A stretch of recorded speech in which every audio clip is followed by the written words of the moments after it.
ओम नमः शिवाय। ओम श्री भगवते वासुदेवाय नमः। स्वागत है आपका हमारे चैनल श्री वचन में। आज हम कार्तिक महात्म में अध्याय 20वां बताने जा रहे हैं।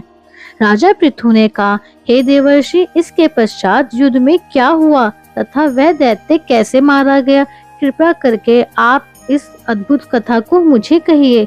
देवर्षि नारद जी बोले, जब गिरिजा वहां से अदृश्य हो गई और गंधर्वी माया भी विलीन हो गई, तब भगवान वृषध्वज चैतन्य हो गए। उन्होंने लौकिकता व्यस्त करते हुए बड़ा क्रोध किया।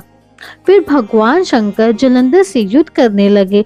जलंधर शंकर के बाणों को काटने लगा, परंतु जब काट न सका तो उसने माया की पार्वती बनाकर अपने रथ पर बांध लिया, जो शुंभ और निशुंभ द्वारा विद्यमान थी और विलाप कर रही थी। तब अपनी प्रिय पार्वती को इस प्रकार कष्ट में पाकर लौकिक लीला दिखाते हुए भगवान शंकर प्रकट जनों की तरह व्याकुल हो गए और उन्होंने अग्निपुंज की तरह भयंकर रौद्र रूप धारण कर लिया। अब उनके रौद्र रूप को देखकर कोई भी दैत्य उनके सामने खड़ा होने में समर्थ न हो सका और सब भागने छिपने लगे। यहाँ तक कि शुंभ निशुंभ भी युद्ध में स्थित होने को समर्थ न हो सके। जलंधर की सारी माया क्षण मात्र में नष्ट हो गई। संग्राम में चारों ओर हाहाकार होने लगा। शिव जी ने उन भागते हुए शुंभ और निशुंभ को शाप देकर बड़ी धिक्कार दी और उनसे कहा, तुम दोनों बड़े दुष्ट हो, तुमने मेरा बड़ा अपराध किया है।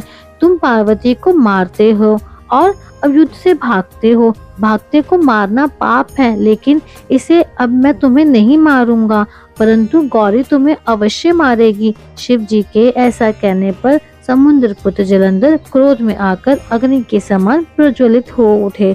उसने शिव जी पर घोर बाणों की वर्षा करी और पृथ्वी पर अंधकार कर दिया।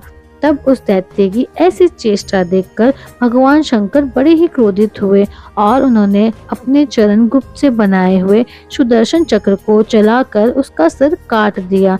एक प्रचंड शब्द के साथ उसका सर गिर पड़ा और महान हाहाकार होने लगा।